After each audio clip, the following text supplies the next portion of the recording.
beloved audience. Welcome to the Growth Journey podcast brought to you by Wagging Wings.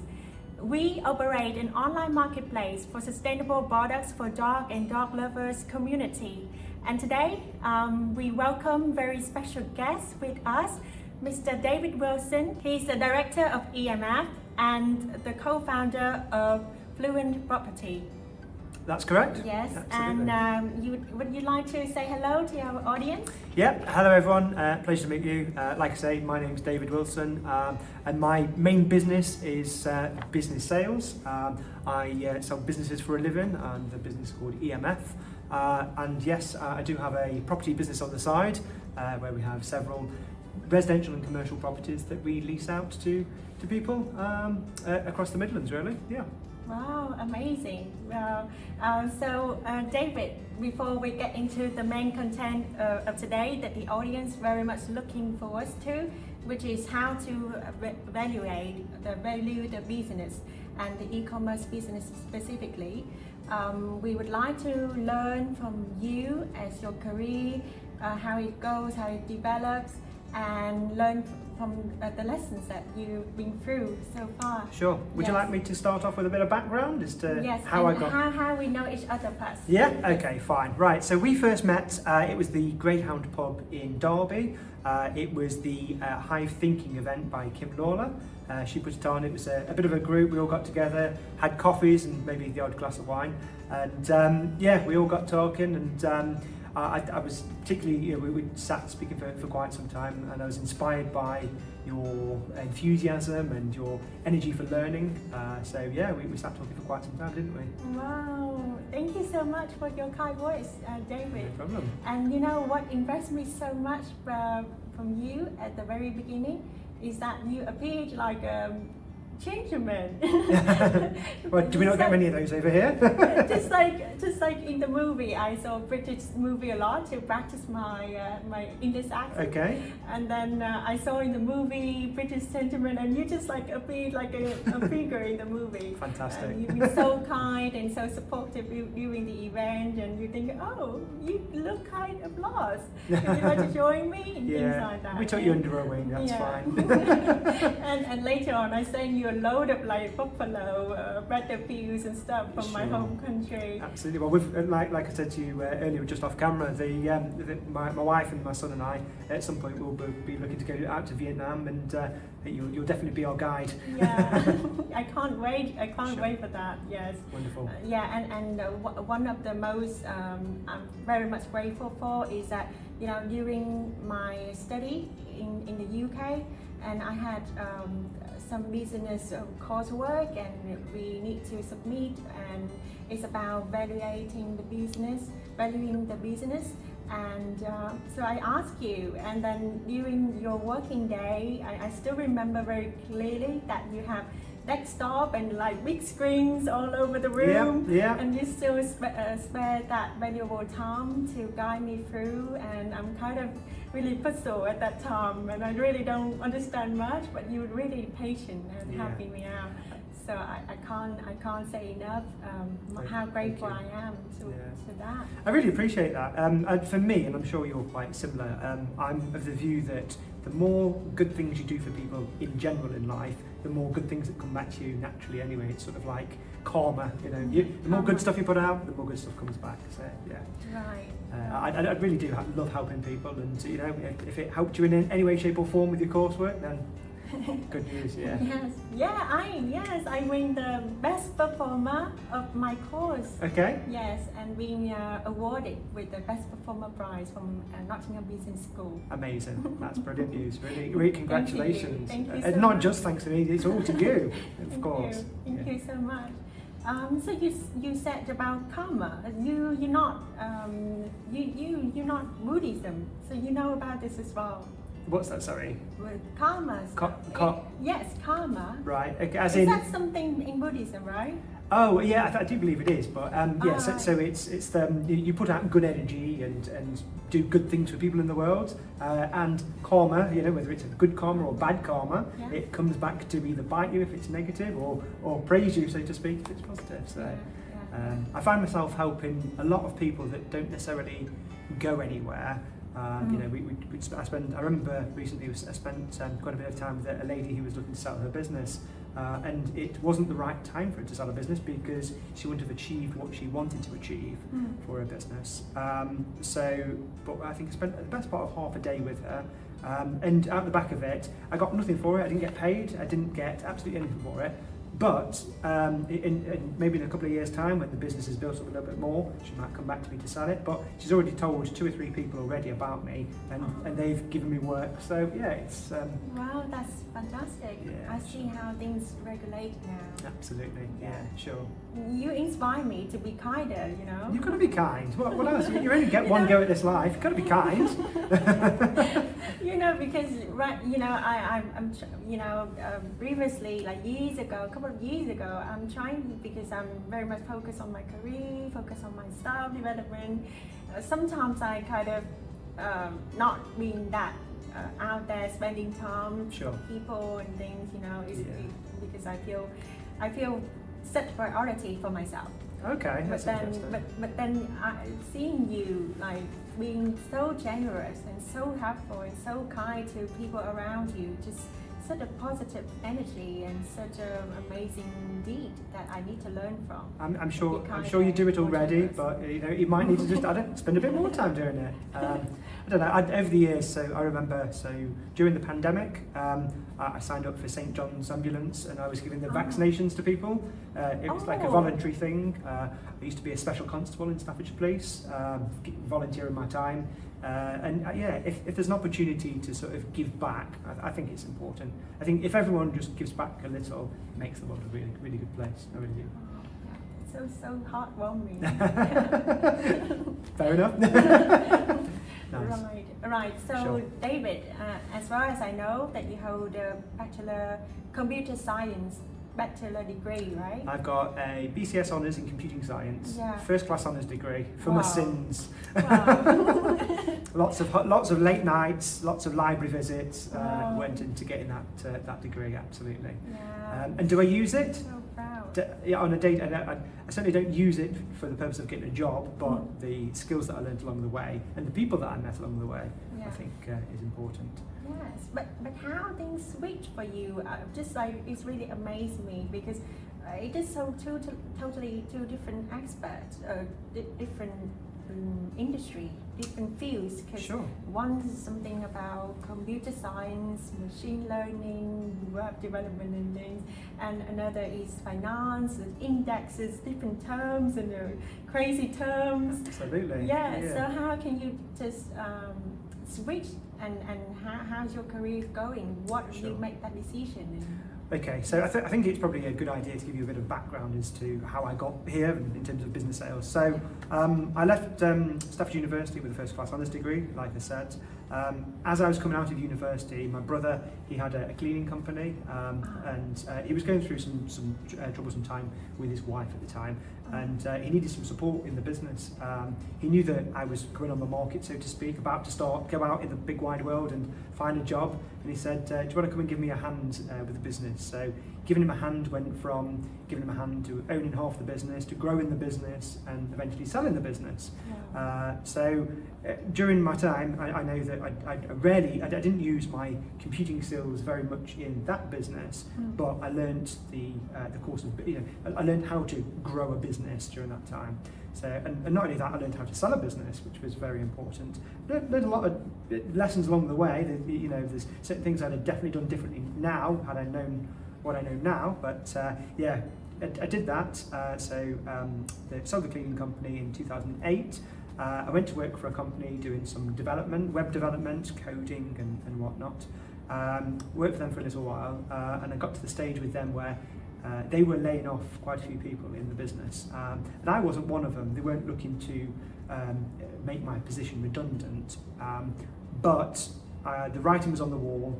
Things weren't moving in the right direction, and more to the point, the guy that was employing us didn't really want to listen to my advice. And don't get me wrong, it's his business. He can listen to whoever's advice he wanted to.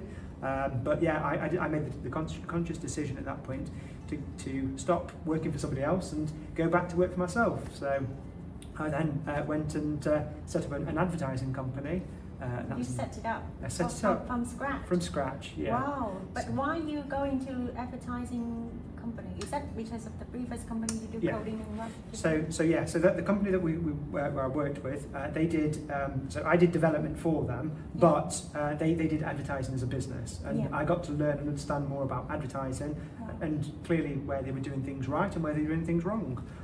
So I thought, well, let's take the best part of what they're doing and be able to sort of put some changes in place. So I went and I brought on a business partner, and we developed a new business.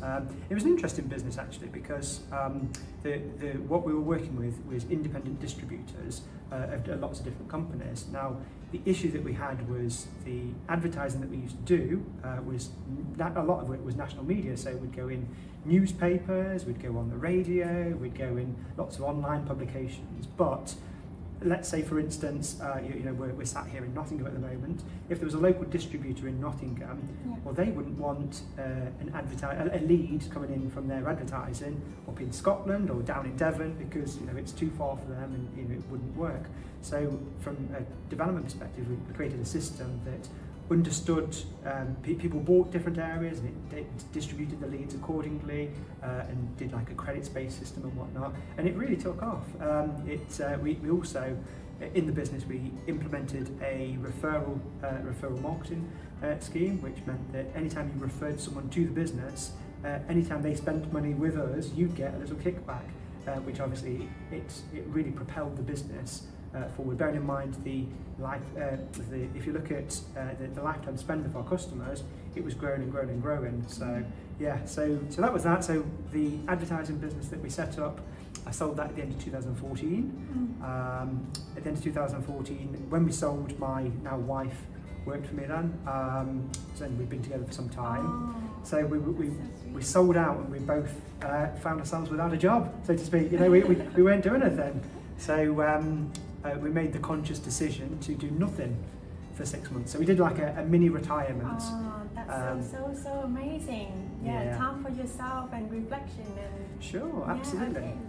Not everybody has the power to do that, I know. It's you're really talented to be able to do that. I don't know about talent, but I made the decision that I wasn't going to work for a period of time, and I stuck by it.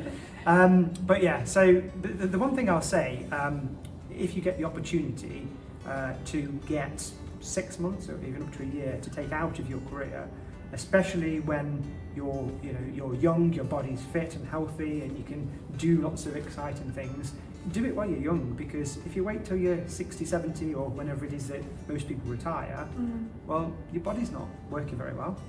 Your age is getting the better of you, and the things that you would have wanted to do perhaps aren't as available. So we did some travelling. We got married in the February. We did some travelling. We went over to Thailand. We did Dubai, Egypt, and a few other places too.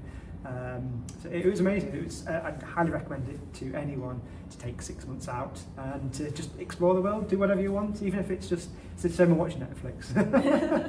Whatever you do, but just take some time out if you can. We did random things, like we'd go to the cinema at like 11 o'clock in the day on a Tuesday, which most people don't get the opportunity. The cinema was empty. There was no one in there. It was just me and my wife just sat watching a film. Like, this is weird. So You cover the whole cinema. Yeah, exactly.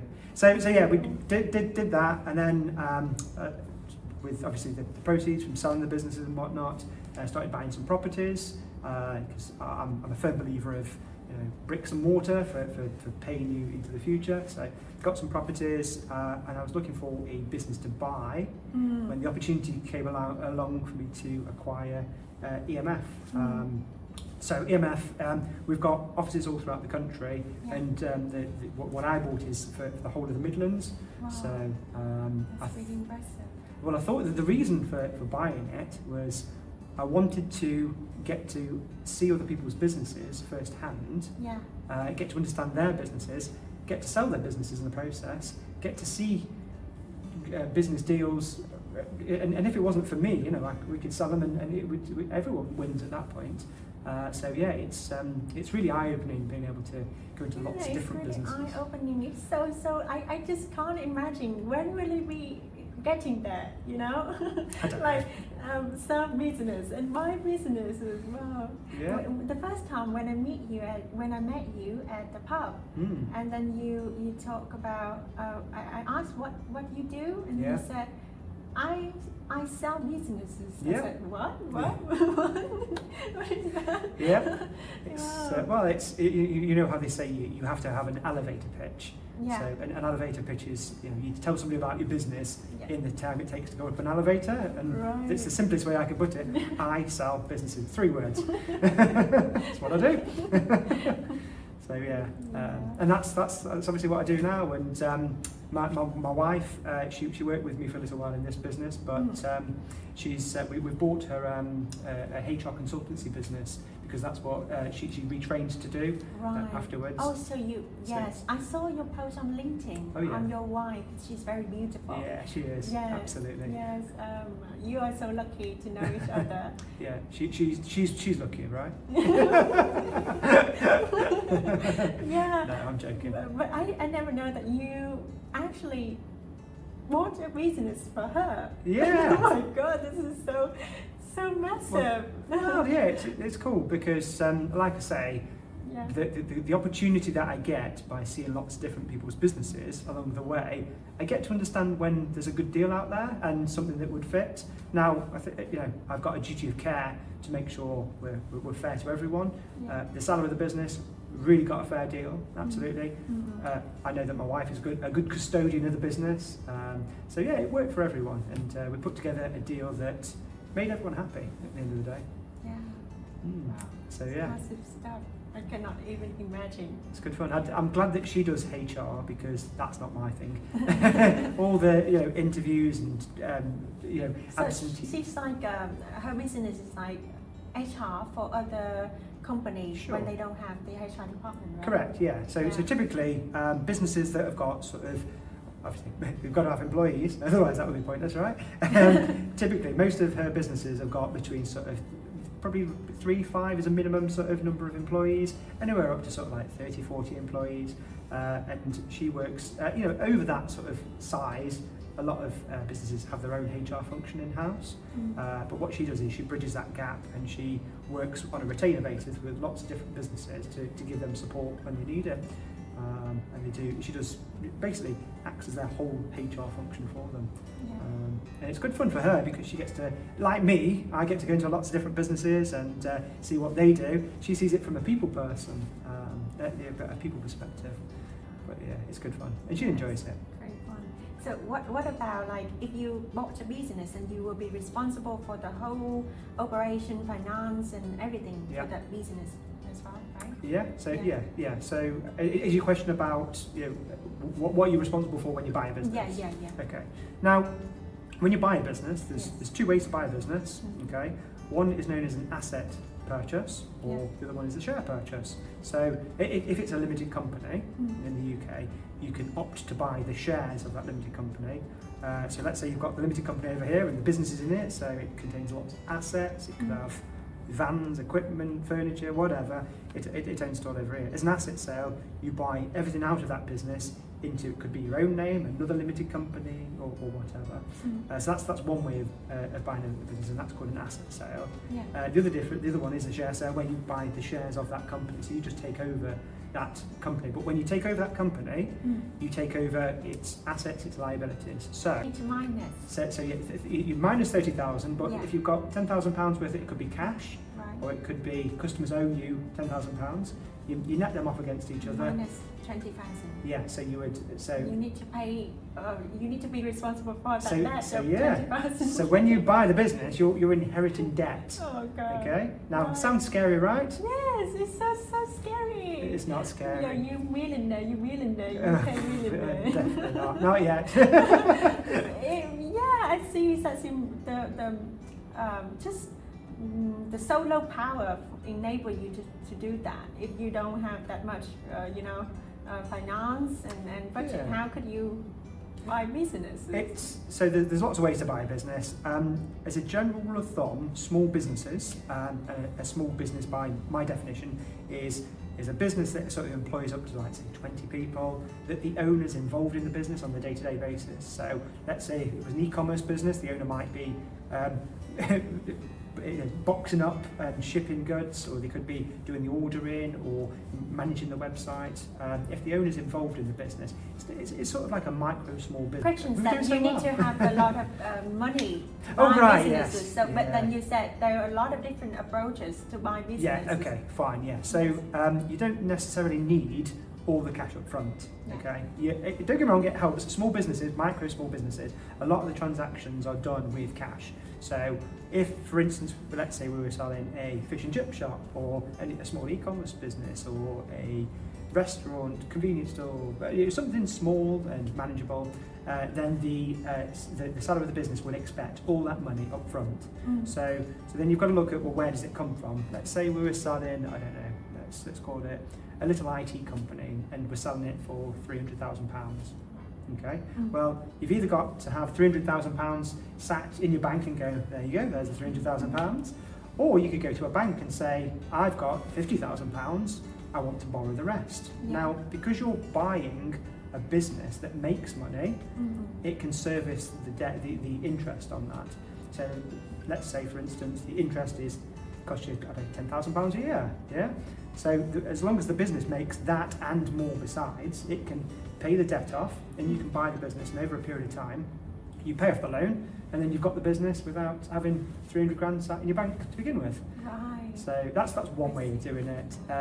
Another way of doing it is not giving this, and it depends on the type of business.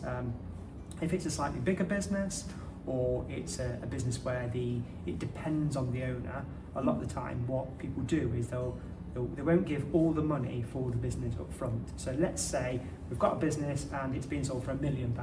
Yeah. Now they might go, it's a really good business, we like it. Let's say it's making £300,000 per year in profit. Okay, and it can afford to take on debt right from the start. Okay, what you could do is you could say, well, I'm going to give you 70% of the money, so I'll give you £700,000 on day one. Now that could be a combination of raising money from a bank, a traditional, some of their own savings, but that 30%, what they could do is they could say, rather than giving you now, in a year or in 2 years' time, I'll pay you off, but out of the profits of the business. So it's a different way to structure the business, meaning you don't have to lend as much money. And if you're not lending as much money from an institution like a bank, then you're not paying the levels of interest that we're seeing at the moment, which are sort of low teens for commercial loans, which gives you a little bit better cash flow. It means that you can manage the cash flow in business a little bit better. It makes it a better deal for you as a buyer. Yeah, okay. Does that make sense? Yeah. Yeah? It makes a lot of sense. Good, yeah. So I see different approaches now. And regarding the buying, we see that aspect. So what about the selling? When will a business be most prime time to sell? Prime time to sell? Yeah. Okay. So as a general rule of thumb, there's no best time to sell, because circumstances, the market, and all the rest of it are all working independently. Okay. So I say this very broadly speaking. If I have people ring me up and say, David, I need to sell my business. There's been an illness in the family or something like that. And as much as people like to plan to sell their business, a lot of people don't. And something happens and they go, I need to sell, and I need to sell fast. Okay. So the value straight away to sell the business fast, it means that they're going to have to take a hit on the price or the terms. So you've got to be mindful of that. But if you've got time to plan the exit of the business, which I thoroughly advise anyone to do, there's certain key components that you need to consider. One of the first ones is the closer you are to the business. Let's say, for instance, let's say your business now, you've employed 10 people, but you were still there putting the labels on the boxes and posting them out and giving them to the DPD driver. The further away you can get yourself from the operations of the business, more managing the business, overseeing the business, the more the business is worth. Okay, because when a buyer looks at it, so let's say we were selling your business, and we've got your business, and we've got two businesses. One's where you as the owner are involved in the day-to-day running. Yeah. And then we've got another one where the owner doesn't do the day-to-day running, the staff do all the day-to-day running, and the owner in the background is just overseeing things. Well, if you look at who would buy that, okay, the one with with you working in the business. I think would be more to that side, right? Yeah. There more people Yeah. want to buy that because it's easier for them to step in and then Sure. work things out. Absolutely. So number one, yes, it's easier for them to step in and work things out. Number two, let's say I was a buyer and I had a job.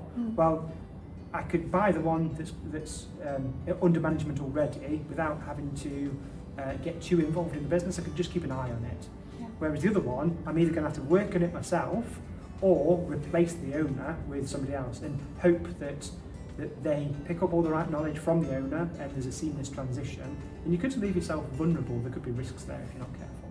Yeah. So does that make sense? Yeah. Yeah? Yes. Sure. Thank you. You enlightening my mind, you know.